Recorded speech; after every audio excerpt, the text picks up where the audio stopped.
Live TV, सच सबसे आगे।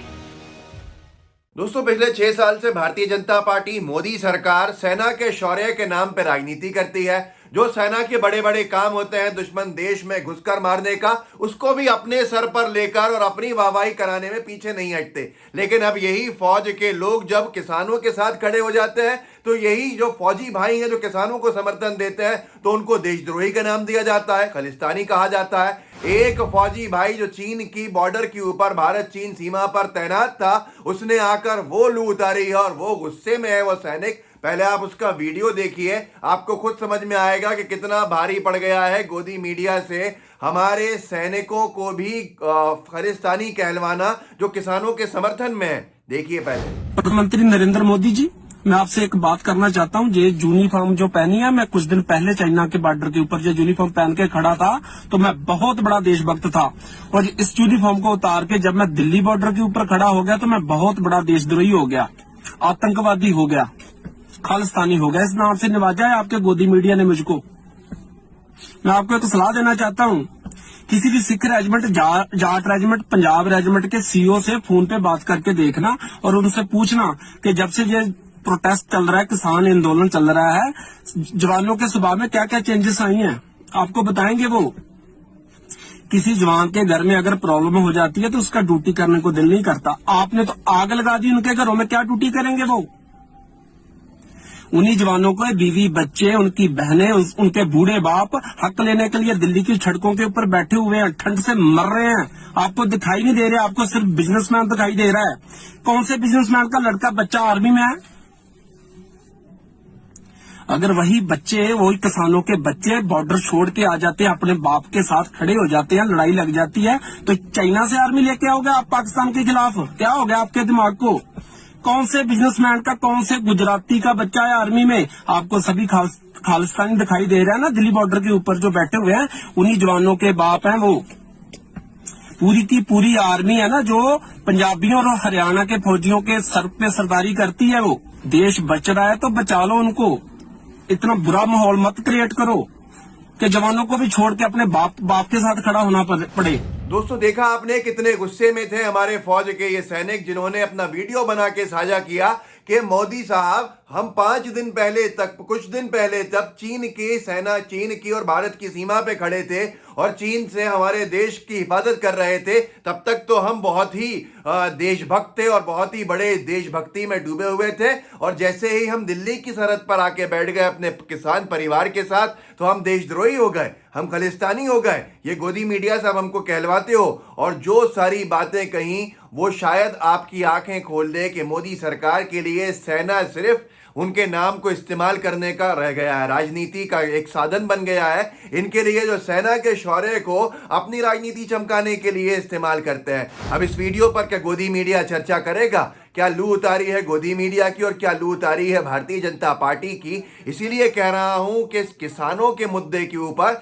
गोदी मीडिया का बहिष्कार कर दीजिए, क्योंकि गोदी मीडिया और मोदी सरकार का जो गठबंधन है वो ठगबंधन बनता चला जा रहा है कि कैसे ये हर बात में सरकार को बचाने के लिए काम करते हैं। एक चैनल पे नविका कुमार जी बैठकर दिन रात राहुल गांधी से सवाल करती हैं। राहुल गांधी मानो देश के प्रधानमंत्री हो गए। अरे आपको किसानों के मुद्दे उठाने थे, आपने तो बीजेपी को मुद्दों से बचाने का काम कर दिया। सुधीर चौधरी साहब ने रात दिन डीएनए के ऊपर किसानों को खालिस्तानी बोला, जो फौजी समर्थन में आए उनको फर्जी बोला। उनकी आइडेंटिटी पता लगाने की बात अर्नब गोस्वामी कर रहे थे।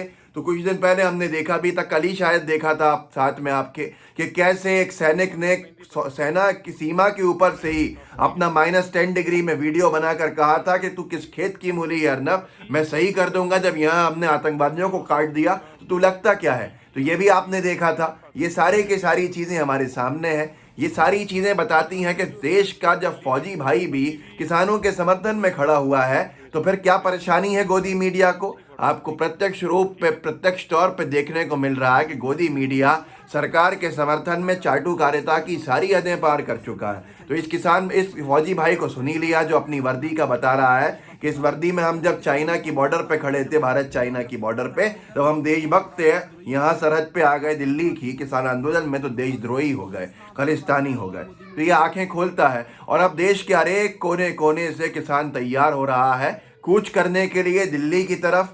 भले ही उसको कितना ही रोका जाए, ट्रैक्टर भारी मात्राओं में बहुत जल्दी आपको शायद हर सड़क पे देखने को मिलेंगे और दिल्ली को जब बढ़ेगा किसान तो शायद उसको कोई अब रोक नहीं पाएगा।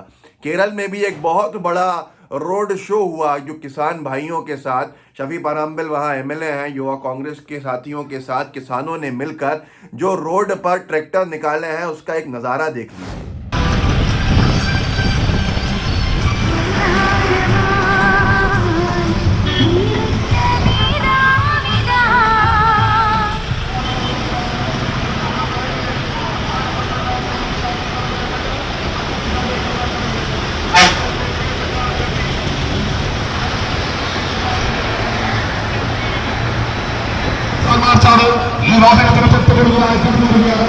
കേരളത്തിലെ യൂത്ത് കോൺഗ്രസിന്റെ വീണ്ടും പ്രസിഡന്റിന്റെ മുഖം ചാർത്തിയ പാലക്കാടിന്റെ ജനപ്രിയ എംഎൽഎ യൂത്ത് കോൺഗ്രസിന്റെ സംസ്ഥാന വരക്കാരൻ ശ്രീ ഷാഫി പറമ്പിലിന്റെ നേതൃത്വത്തിൽ ആയിരക്കണക്കിന് യൂത്ത് കോൺഗ്രസ് നേതാക്കൾ